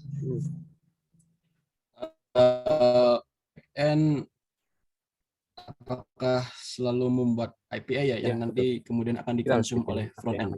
Tahu jawab lagi di depan tadi, ada namanya web service. Provide web service and API. penyediaan data istilahnya. Mungkin bentuk API-nya bisa pakai RESTful atau bisa pakai GraphQL atau bisa pakai gRPC implementasinya, atau bisa pakai SOAP. Bentuknya akan bukan sabun mandi loh ya, simple object access protocol. Itu bentuknya akan beda-beda, tapi semua itu akan dibungkus menjadi service gitu. Kira-kira jawab? Baik Mas, terima kasih Mas. Oke, ada lagi teman-teman?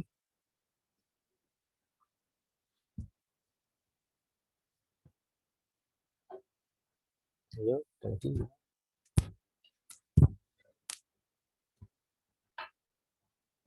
Oke, teman-teman ada yang mau bertanya lagi?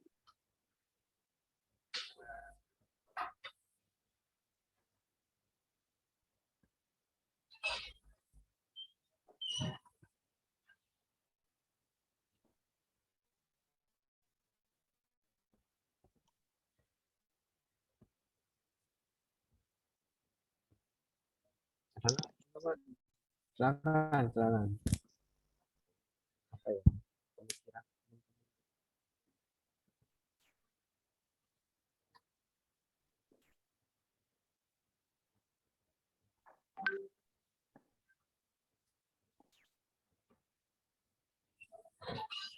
Izin bertanya, Mas.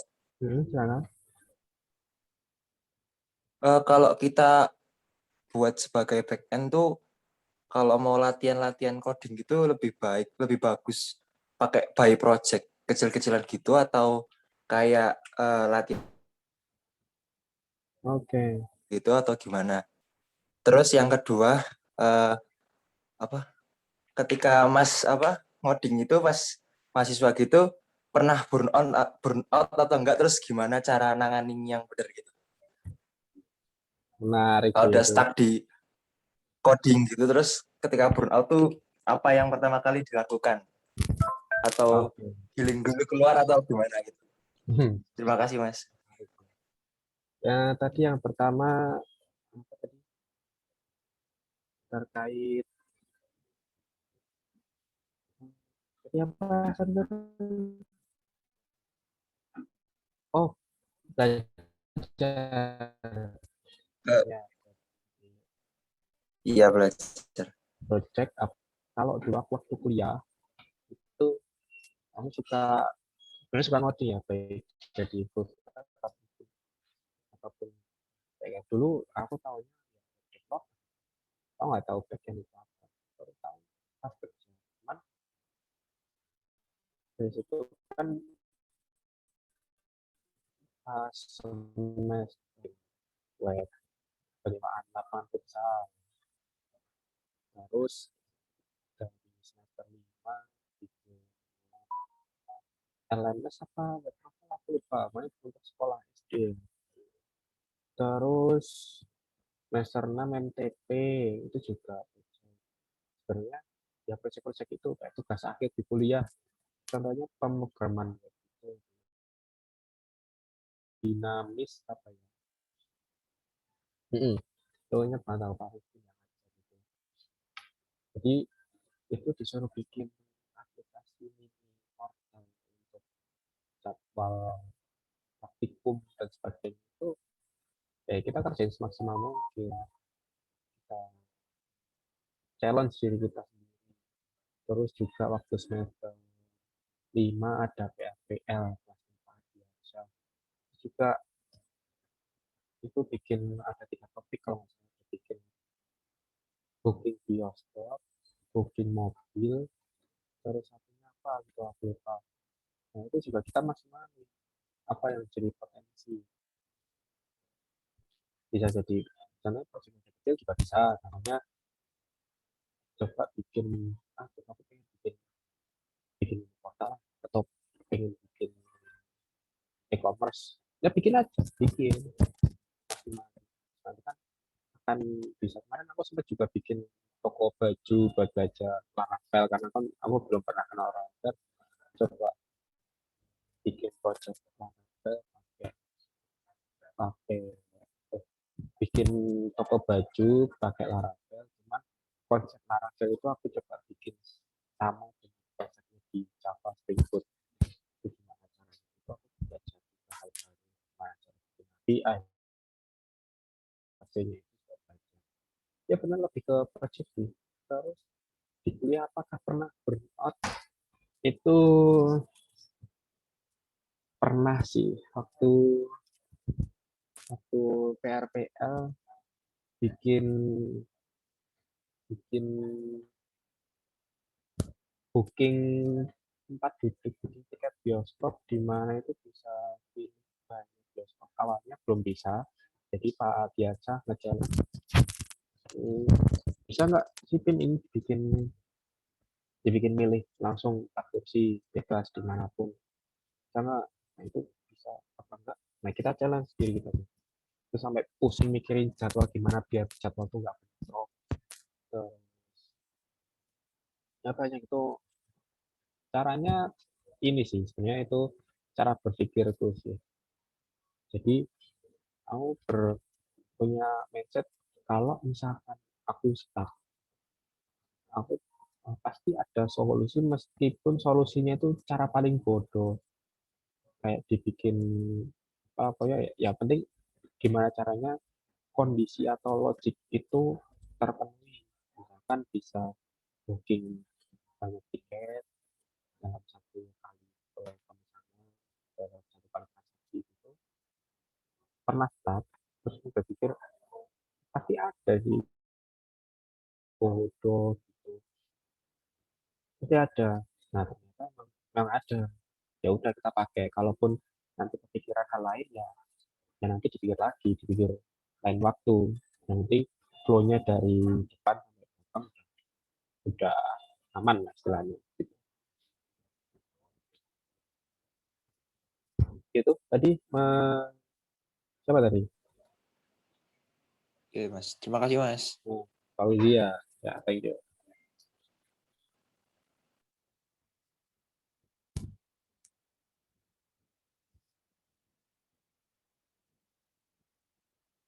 Oke, kira-kira ada lagi nggak teman-teman? Silakan Mas Imam. Oh ya Mas, terima kasih. Jadi perkenalkan nama saya Imam. Saya mau bertanya terkait stack sih Mas, stack bahasanya. Karena sekarang kan yang lagi naik daun itu Node.js sama bahasa Go. Sementara saya sekarang lagi belajar Laravel dan merasa terdistraksi sama bootcamp yang sekarang itu lagi banyak nawarin beasiswa gratis gitu Mas. Nah biar fokus dulu di Laravel ini gimana Mas? Makasih. Oke. Aku sempat cerita sama Gontang anak 2015 ya. Dia kan sampai sekarang dia ngerjain Laravel, PHP. Entah ya PHP lah, Cake atau Laravel. Itu nggak apa-apa teman-teman, kamu coba belajar aja, lanjutin Laravel aja. Nanti kan kalau di Jogja itu masih banyak PT-PT yang masih pakai PHP.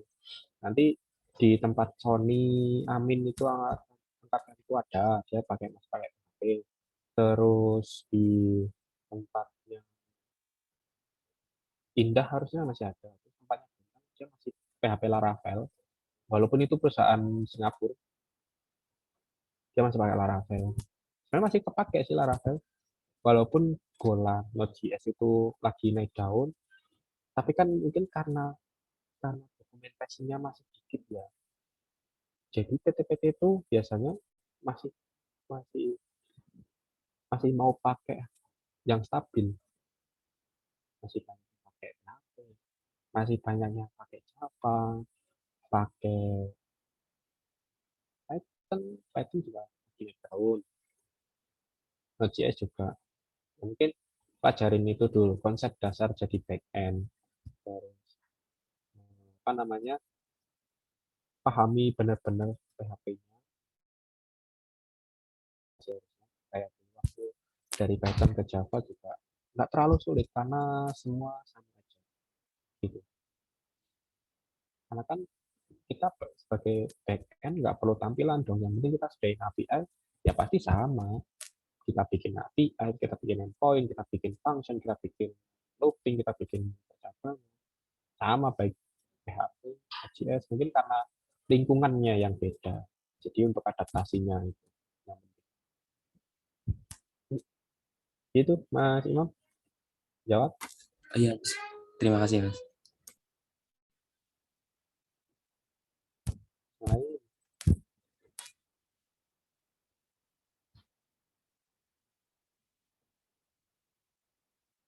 Mungkin ini kali ya Bu, apa namanya, kalau buat mungkin untuk dosen bisa nyaranin, harusnya sih tahun tahun ini apa tahun depan itu Kemendikbud akan ngadain lagi program Kampus Merdeka. Soalnya aku dapat bocoran dari Altera Academy sih lagi pada tender untuk menang jadi partner yang nyediain bootcamp gitu. Mungkin bisa diarahin ke sana untuk implementasi lebih ini ya, mengenalkan secara project karena materi yang kemarin aku kerjasama sama itu mulai dari pengenalan kepasan karena Java ya, pengenalan dari OOP sampai ke API, bahkan sampai sampai deployment, sampai CICD pakai GitHub Action. Materinya sampai situ. Jadi benar-benar udah kayak real, dan sekarang ini lagi sampai dari bulan ini sampai Juli itu lagi capstone project, yaitu dikumpulin dari front end ada 2, back end ada 4, terus platform mobile, QA sama UX jadi satu tim. Nah, itu jadi software development nanti. Nah, mereka akan koordinasi cara brainstorming dan sebagainya. Itu mungkin gambaran. Harusnya ada sih tahun depan batch ketiga, sekarang batch kedua. Soalnya kalau nggak salah itu dikonversi jadi 12.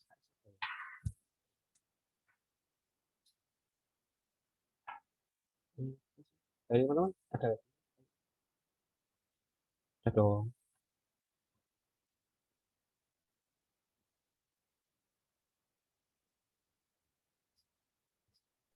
Ayo silahkan bertanya lagi. Tanya sebanyak-banyaknya apa yang mau ditanyakan, karena kesempatan yang baik ya untuk menggali ilmu dari alumni. Dan waktu kita masih sampai 12.30 kok. Jadi silahkan yang masih punya pertanyaan, silahkan tanya.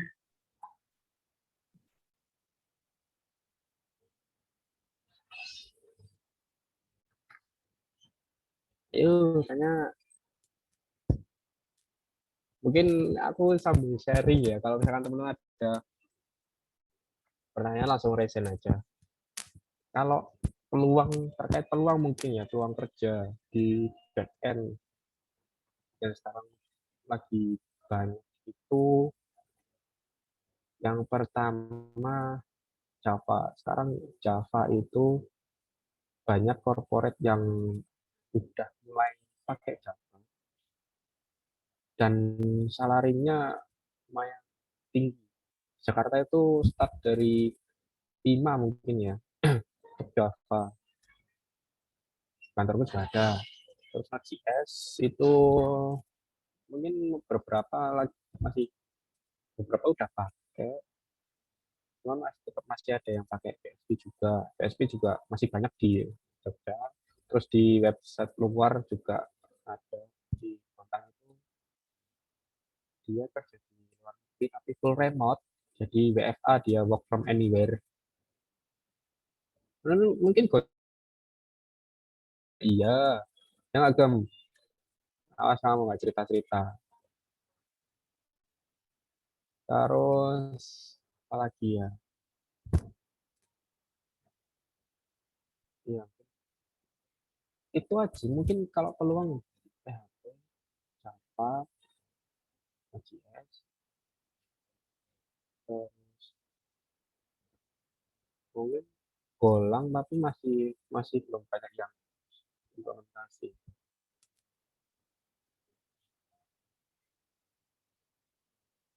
Itu setnya pasti beda-beda. Walaupun PHP ya itu bakal bisa nyamain backnya Java kalau misalkan dari diri teman-teman juga ahli menggunakan backnya, ahli menggunakan framework Laravel. Jangan sampai kebalik kayak PHP itu framework Laravel bahasanya. Ada yang sampai kayak gitu.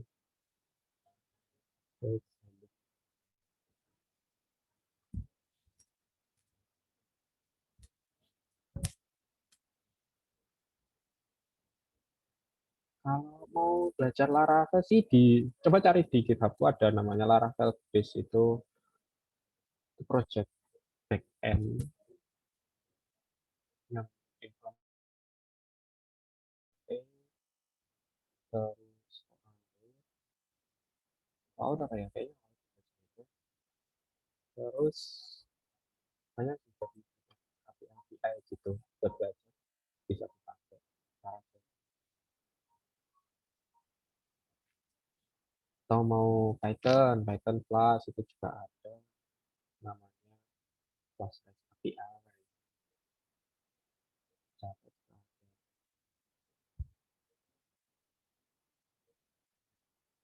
Ini nggak ada yang tanya mau yang lain.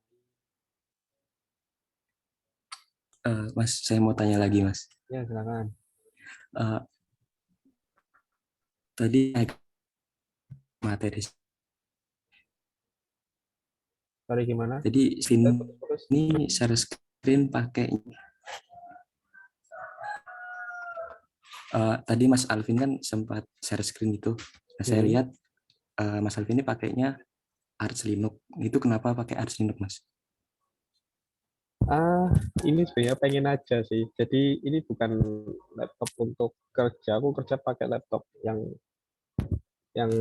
lain, yang ya fasilitas kantor sih sebenarnya. Bukan Windows. Cuman memang lebih nyaman. Kalau Linux bisa, cuman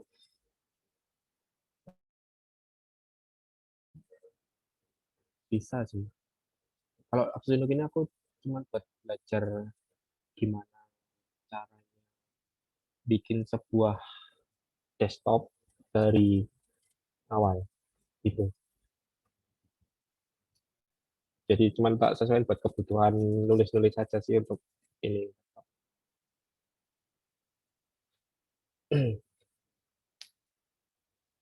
Dulu kuliah aku pakai Linux, pakai Ubuntu. Jadi waktunya dulu masih pakai lupa aku.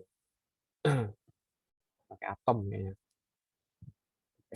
Tapi untuk ini aku juga Arch Linux juga tak install Java karena untuk kayak bikin materi terkait bukan materi sih lebih ke artikel terkait Java Spring Boot juga pakai ini, pakai VS Code. Terus kayak konfigurasi server, daripada memberatkan laptop dari kantor, kita pakai ini buat kanibal istilahnya. Buat belajar-belajar terkait JJD, terkait konfigurasi.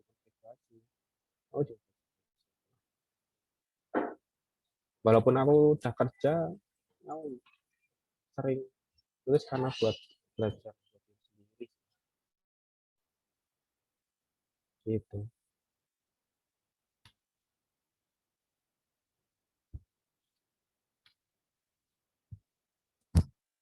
Wah, teman-teman, tanya dong.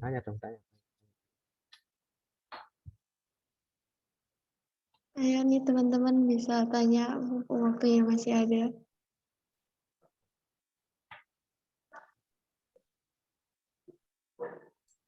Izin bertanya, Mas. Nah, Kalau di kantornya Mas itu buat SQL-nya sendiri itu teman-temannya itu harus sama semua kayak misal XM semua atau Postgre semua gitu atau beda-beda Mas?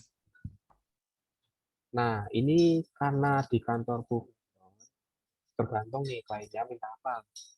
Di CMB minta pakai Oracle, di BCN minta pakai Oracle, di Victoria minta pakai Postgre, di MyPaden minta pakai Postgre. Ya, itu tergantung permintaan klien. Jadi nanti ketika kita di vendor, kita pakai Oracle, ya harus pakai Oracle.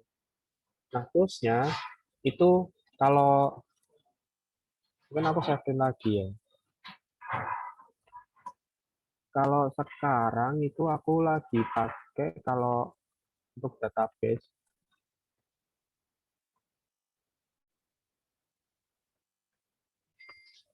itu aku pakai ini sih kontainer sih. Jadi aku pakai kalau Postgre intinya dulu sih aku sebelum kenal dengan Docker atau sistem kontainer itu aku install database MySQL di laptop atau di host lah di laptop, terus di laptop, terus laptop. Sekarang karena pakai database Docker, ya aku tinggal bisa pakai Kubernetes. Ya udah, itu ketika database-nya rusak kita tinggal nge-build lagi tanpa merusak sistem laptop kita. Tadi sistemnya kontainer. Ini teman-teman bisa belajar lagi di kontainer. Cuman untuk penggunaan database itu kalau teman-teman mau tahu tools-nya itu pakai Dbeaver. Ini gratis. Kalau Dbeaver ini itu database tools untuk semua database. Oracle bisa dibaca di sini, terus Postgre bisa baca di Dbeaver, MySQL, Maria, bahkan MongoDB juga bisa. Gitu. Kalau yang berbayar ada Databricks. Databricks ini juga sama, dia universal juga. Dia bisa juga dan sebagainya. Ini teman-teman bisa pakai lisensinya kampus, pakai emailnya kampus, cari lisensi untuk mahasiswa atau student, itu dapat gratis per tahun, nanti setiap tahunnya bisa diperpanjang. Itu bisa. Produknya JetBrains. Jadi untuk MySQL aku lebih ke ini sih, pakai kontainer sih. Jadi ketika MySQL lagi korup, aku nggak akan khawatir sampai rusak. Aku tinggal menghapus kontenernya, bikin kontainer lagi. Jadi itu. Makanya kalau teman-teman backend ngerti terkait DevOps, itu jadi nilai plusnya teman-teman, bisa bikin automation. Dan satu lagi ini tuh kalimat yang sampai sekarang aku tekankan kata-kata dari teknikku dulu. Mungkin kamu tuh belajar jadi orang malas. Katanya kenapa? Nggak tahu, dia bilang. Ini ternyata malas dalam artian kita bikin hal-hal yang berulang otomatis. Contohnya kayak CICD, terus kemudian automation test di QA ya, automation test, kemudian masuk ke server, harus SSL, terus harus masuk ke directory. Nah, itu kita bikin otomatisnya. Itu prinsip sih kalau sampai sekarang pakai sih itu jadi orang malas. Ya kalau bisa diotomatis kenapa tidak?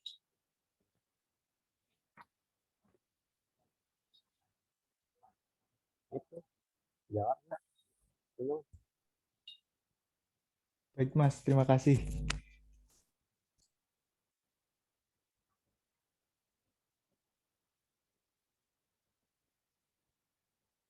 Saya gitu, nanti teman-teman bisa dapat Cuman yang paling inti yaitu adalah IDE, integrated, D-nya apa ya? Lupa. Terus E-nya editor.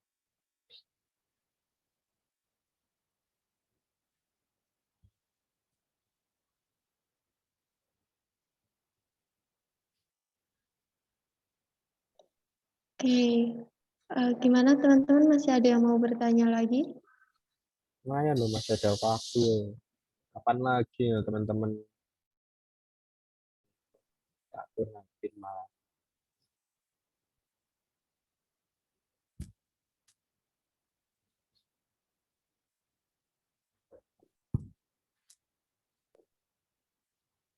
Oke, mungkin karena sudah nggak ada pertanyaan, kita tutup saja kali ya Mas Alvin.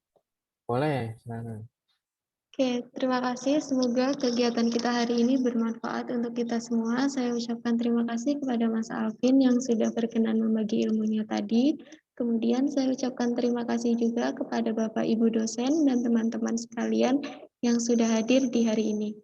Dengan demikian kita akhiri kegiatan pada hari ini dengan mengucapkan hamdalah bersama-sama. Alhamdulillahirrahmanirrahim. Sekian dari saya. Billahi taufiq wal hidayah. Wassalamualaikum warahmatullahi wabarakatuh.